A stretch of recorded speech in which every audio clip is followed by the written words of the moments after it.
Your players don't seem to get it. You put the big scary boss monster in front of them super early in the campaign, but instead of running, they started a fight. You thought they'd understand that the archfey that put the party into a dream shouldn't be punched unless the party wants to start rolling new stats. You can't seem to get them to stop making characters called Fork or P-Wizard, even though you wanted a proper, real campaign this time around. Maybe you're not pitching your campaign correctly. Welcome to Mystic Arts, where, 100,000 subscribers? Hello, everyone. Welcome to Mystic Arts, where I've got a special surprise in store for our 100,000 subscribers. Keep watching until the end. My name is Daði, I'm a professional writer and director, and I've been DMing for over 11 years. Crossed Paths Press sent me their JRPG-inspired tabletop game, Legends of Akeroth: Songs of a Lost Age. They are the sponsors of today's episode. And I opened it and discovered I didn't get it.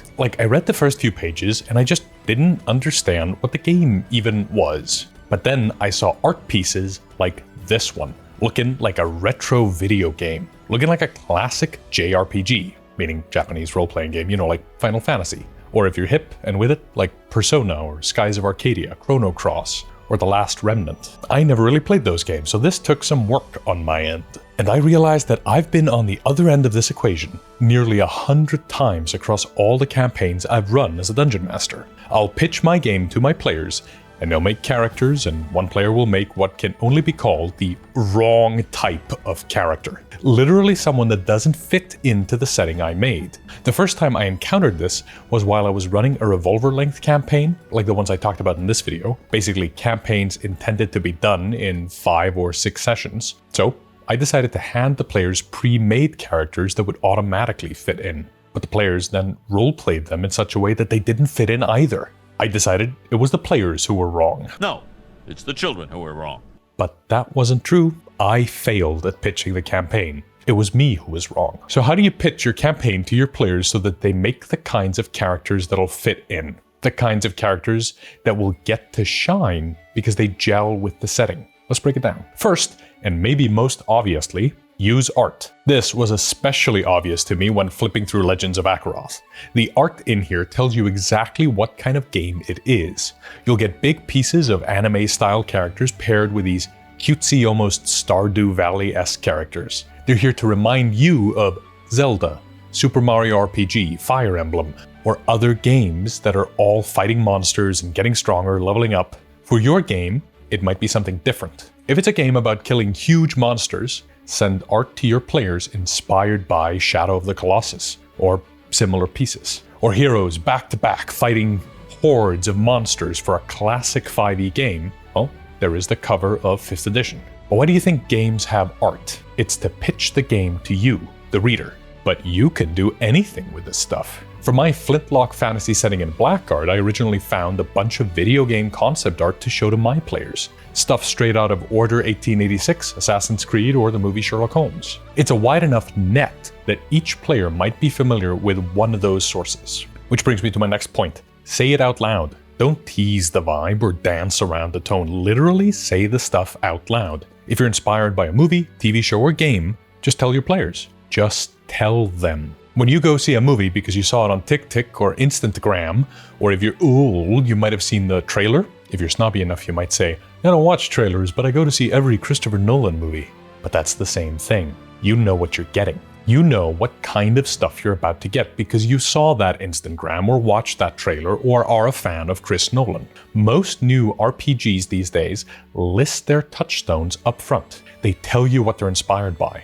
Legends of Akeroth does the same thing. There's a huge list of JRPGs, video games, tabletop, and anime all on the first page. This book tells you what it's about. If you go to your RPG shelf and pick up a modern game, that doesn't include D&D by the way, you will find the same list of touchstones in those games like you did in Legends of Akeroth. I don't see why you shouldn't tell your players the same. I want to run a game that's like a cross between Stardew Valley and Animal Crossing, but with Darkest Dungeon style depression, or whatever. Because I can tell you one thing, that's how movies get made. It's Marvel's Star Wars, but Han Solo is the main character. That was the pitch for Guardians of the Galaxy. James Bond beats The Matrix is how Inception got sold. I mean, there's Aliens, which was apparently pitched by James Cameron drawing alien on a whiteboard and then putting an S behind it and then turning the S into a $sign.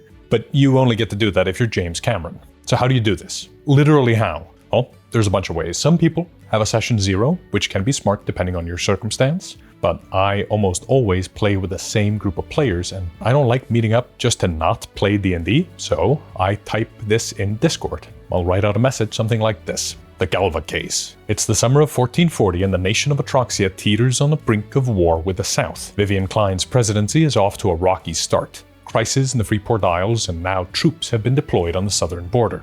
Geopolitical experts say that it's a coin flip whether or not Klein reignites the civil war this summer. Parliament is in uproar. The wealthy oligarchs panic, the common people fear the oncoming draft. And then I say this, themes.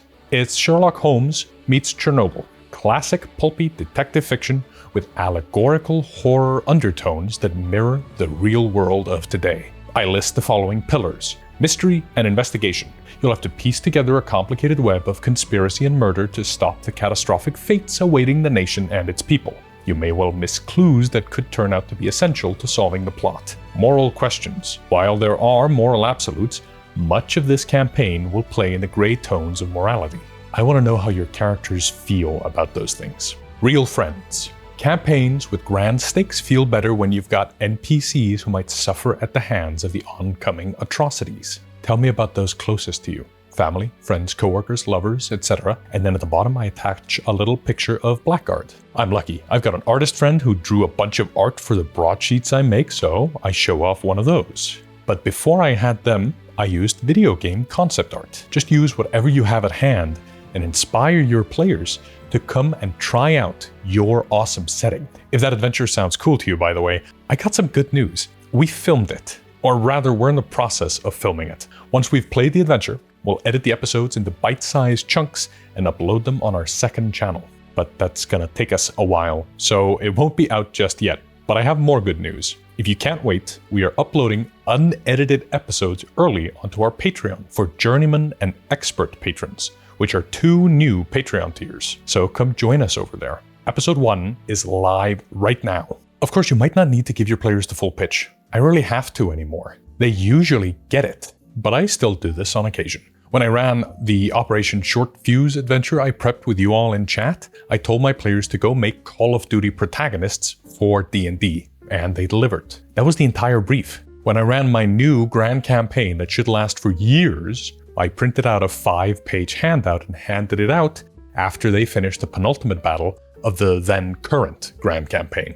We all sat around the table, read it together, and talked about the handout, what we thought about it. And in just a few moments, players were excitedly pitching characters to each other, talking about how they all fit together. We were creating in harmony before the campaign had even started. And that's why games like Legends of Akeroth do this. They get a specific style, game mechanics, references, and they stack them all together to knit the pitch together for you, the reader. The Legends of Akeroth crowdfunder just went live, so if you like the idea of playing a TTRPG, JRPG in a bright sky fantasy setting sounds good, you should go check it out. It blends tactical, strategic combat with warm, character-driven storytelling, and it's designed for every style of play. Solo, GM-less, and full group campaigns. The game is all about what your choices turn you into, what you learn, what you risk. Every moment, bright or bleak, becomes a part of the same legend, your legend. I put a link to the crowdfunder in the description so they know who sent you.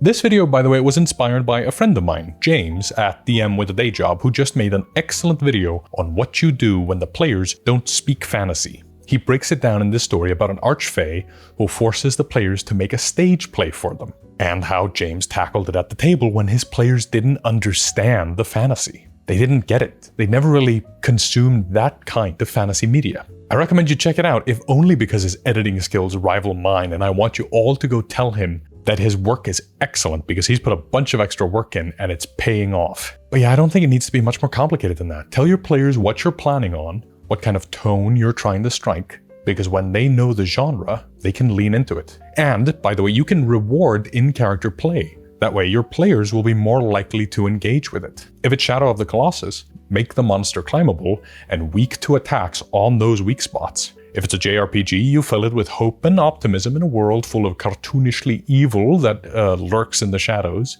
And if it's a horror movie, you might have to wharf a powerful NPC and have a boss kill them automatically to telegraph it to the players, and then make running away just work. If running is as likely to result in TPK as fighting, well, then they are never going to run. If it's a cowboy adventure with duels at high noon, you make the duel be an automatic kill for players who engage in it. If it's more like the Galva case that I pitched, then you automatically reward clever investigation. Like if a player searches under the bed, they just find a major clue for free without making a roll. That way the players learn what behavior is rewarded and they will lean into it with you. As you play that adventure longer, the players will get it. They'll understand that playing into genre makes the game easier, and playing against genre makes things tougher. Over time, you and your players will develop a hive mind for what should realistically happen, and at that point, it's not about the story you want to tell versus the story they want to tell, but rather it becomes about the story you're telling together.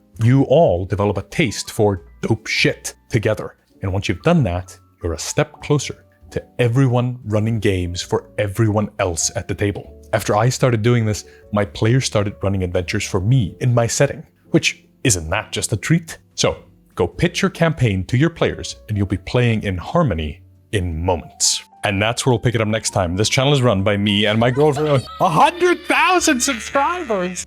And she's just gone. That was it. Let's do a live stream Q&A celebration next Monday at 8 o'clock GMT. If you want to support us directly, join our Discord and check out the raw, unedited episode of my first actual play before it's cut together and available on YouTube for everyone. If you're feeling especially generous, you might like the video, comment, share, or subscribe and hit the bell to be notified when we release new videos. Until next time, keep studying the mystic arts.